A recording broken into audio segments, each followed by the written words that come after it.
പണ്ടൊക്കെ വീട്ടുമുറ്റത്ത് നിറ സാന്നിധ്യമായിരുന്നു ചുവന്ന നാടൻ ചെമ്പരത്തികൾ. ഇത് കാളിച്ചെമ്പരത്തി. ഞങ്ങളിതിനെ കാളിച്ചെമ്പരത്തി എന്നാണ് വിളിക്കുന്നത്. ഭദ്രകാളി തെച്ചി എന്ന പേരുള്ള ഒരു തെച്ചിയില്ലേ, കട്ട ചുവപ്പ് നിറമുള്ള തെച്ചി, അതുപോലെ കട്ട ചുവപ്പ് നിറമുള്ള ചെമ്പരത്തിയാണിത്. കാളി പൂജയ്ക്ക് വളരെ ശ്രേഷ്ഠമായ പൂവ്. കാളിദേവിക്ക് മാല കെട്ടാനും സമർപ്പിക്കാനും ഉപയോഗിക്കുന്ന പൂക്കൾ ഇതാണ്. നരസിംഹമൂർത്തിക്ക് ഈ പൂക്കൾ കൊണ്ട് മാല കെട്ടി ചാർത്തുന്നത് ശത്രുദോഷം ഇല്ലാതാക്കാനും പ്രൊട്ടക്ഷനും ധൈര്യത്തിനുമൊക്കെ നല്ലതാണ്.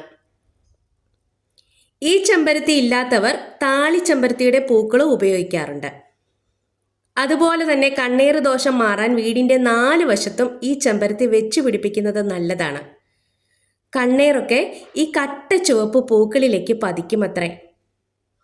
നമ്മുടെയൊക്കെ വീടിൻ്റെ ഒരു പ്രൊട്ടക്ഷൻ ചെടിയാണിതെന്ന് വേണമെങ്കിൽ പറയാം. ഇതിൻ്റെ ഇതളുകൾ വിടർന്ന് പുറകിലേക്ക് ഇങ്ങനെ നിൽക്കും. ഇലകൾക്കാണെങ്കിൽ നല്ലൊരു പച്ച നിറമാണ്.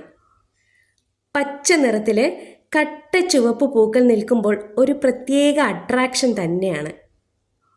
ഇത് താളിച്ചെമ്പരത്തി, പ്രകൃതിദത്ത ഔഷധ ഗുണങ്ങളുള്ള ഒരു ഹെർബൽ ചെടി. ഇതിൻ്റെ പൂക്കൾ കൊണ്ട് എണ്ണ കാച്ചി തലയിൽ തേച്ചാൽ മുടി വളരും. ഇതിൻ്റെ ഇലയും പൂവും ഒക്കെ കൊണ്ട് താളി ഉണ്ടാക്കുന്നു. ചെമ്പരത്തി ചായ ഉണ്ടാക്കാൻ ഇതിൻ്റെ പൂക്കളാണ് ഉപയോഗിക്കുന്നത്.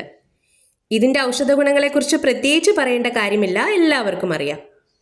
മിക്ക വീടുകളിലുള്ളതും ഈ ചെമ്പരത്തിയാണെന്ന് തോന്നുന്നു. കാളിച്ചെമ്പരത്തിയേക്കാൾ നിറം കുറവാണ് ഈ ചെമ്പരത്തിക്ക്. പണ്ടൊക്കെ വീടുകളിൽ വിളക്ക് കൊളുത്തുമ്പോൾ വെക്കുന്ന പൂക്കളിലൊന്ന് ചുവന്ന ചെമ്പരത്തിയായിരുന്നു. ഗ്രാഫ്റ്റിങ്ങും ബഡ്ഡിങ്ങും ഒക്കെ വന്നു. ചെമ്പരത്തികൾ പല നിറത്തിൽ പല വലിപ്പത്തിലൊക്കെ കിട്ടാൻ തുടങ്ങിയപ്പോൾ ഒരു കെയറിങ്ങും ഇല്ലാതെ നമുക്ക് പൂക്കൾ തന്നുകൊണ്ടിരുന്ന ഈ ഗ്രാമീണ സുന്ദരികളെ നമ്മൾ മറന്നു.